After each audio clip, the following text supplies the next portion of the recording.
Welcome to Quack Co, the board game channel where every video is 10 minutes or less guaranteed, and today is a bit of a painful Thirsty Thursdays.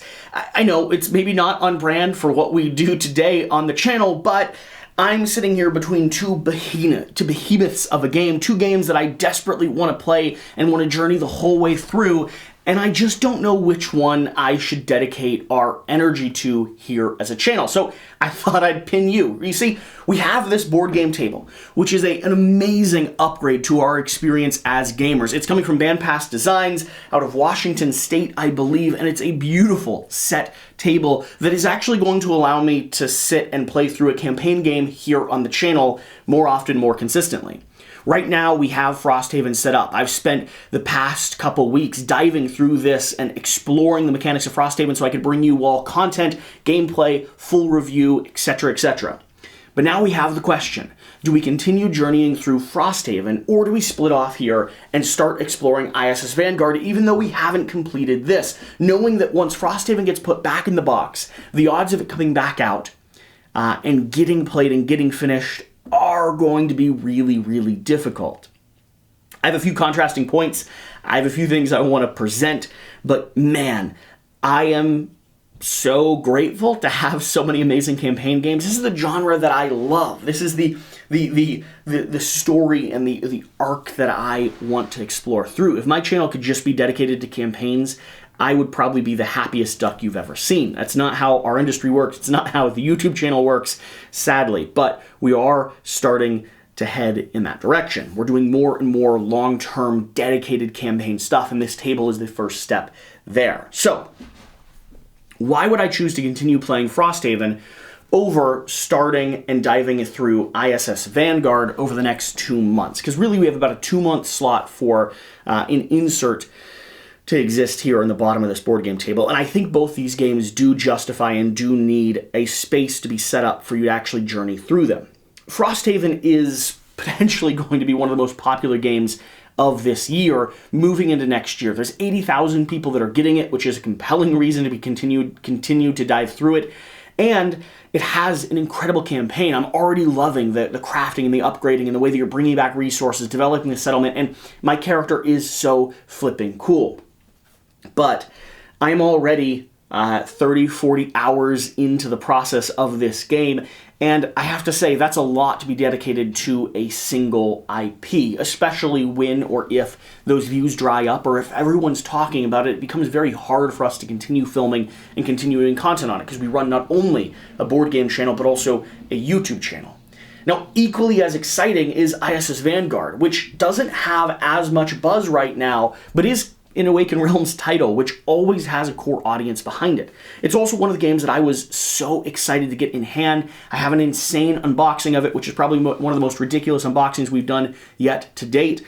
And while I do know quite a lot about what's happening here, from the ship book and upgrading and managing the systems to the space exploration, trying to find the heart of the code of the message that was written into our DNA, I haven't actually been able to start playing through it yet. We were going to literally this month, and then we put everything on pause to shift over to Frosthaven coverage because they had a hard embargo that we needed to hit. Now we're back in the battlefield. So I want to hear from you. I'll tell you what for me are the highs and the lows of each one of these, and then really this is a conversation. This is a choice between two really great things. So the highs and lows of ISS Vanguard. The story is so compelling and so beautiful. The ship management's one of the most intricate little puzzle pieces I've seen done in a game, and I'm really excited to see as we develop our technology and send crews out to explore this open world. I love space-themed games. I love that twisted sci-fi. I love the exploration of the unknown and the hidden mysteries that are in the stars. It feels like Ender's Game as you're touchstoning into these different moral moments. On top of that, if you watch some of our original coverage, some of the most crushing and also satisfying or gratifying moral quandaries I've ever had in a game have came through ISS Vanguard. So a combination of really tactical ship management, really cool technology upgrades, and a story that just fits my love and longing for Wild West exploration is sitting right here. I mean, space is the final frontier, right? It's that last visage of mystery. It's that area where, I suppose, space and quantum mechanics. Sorry, Ant-Man. But it's that last area where you still have some semblance of what is real and what is tangible, and also you get lost in the mysteries of what could be. And I love that. I'm insanely excited to play ISS Vanguard. It will get to the table at some point. Now, the negatives for ISS Vanguard is that it'll take up this table space. It does require quite a bit of book management and bookkeeping, which is why I think it needs a dedicated location to play through. You're not playing as a core character, so you're playing more as a settlement or a ship of people navigating through space, which means you don't have as many of those heartthrob moments when it comes to yourself personally. You can attach them from character to character, but it's not quite as clean-cut as I am this person, and this person going through hardship means I am going through hardship. And then, along with that, I'd say the next adjacent thing to that is it's one of those games that I don't know what the campaign exploration turns into, right? Frosthaven, at least I have a basis for. I understand Gloomhaven. I understand what I am getting when I bite this off. ISS Vanguard is one of those hidden mysteries. Yes, I have adored the 15 to 20 hours I have played in it so far, from prototype to prototype, but I don't know where it goes. And where it goes could be incredible. Where it goes also could be unsatisfactory or could be anticlimactic. I'm just not sure. It's that mystery of the unknown, which could be amazing, but also is risky. Frosthaven.